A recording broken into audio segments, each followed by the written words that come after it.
នេះមានការរំលោភលើបទឈប់បាញ់ដោយប្រើកាំភ្លើងត្បាល់និងកាំភ្លើងយន្តនាយករដ្ឋមន្ត្រីហ៊ុនម៉ាណែតនិងខ្ញុំបានកោះប្រជុំជាបន្ទាន់តាមអនឡាញណែនាំឲ្យកងទ័ពអត់ធ្មត់មិនតបត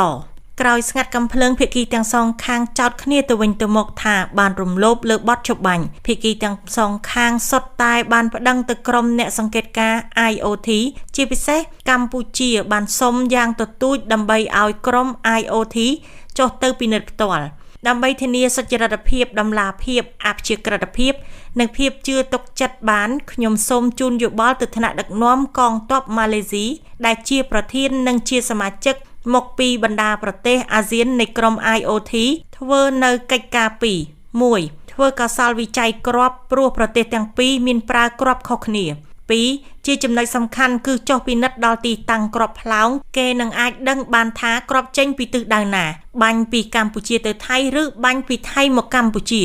គេមិនអាចទៅបង្វិលរណ្ដៅគ្រាប់បាននោះទេសូមកងទ័ពកម្ពុជារក្សាទុករណ្ដៅគ្រាប់ឲ្យបានល្អ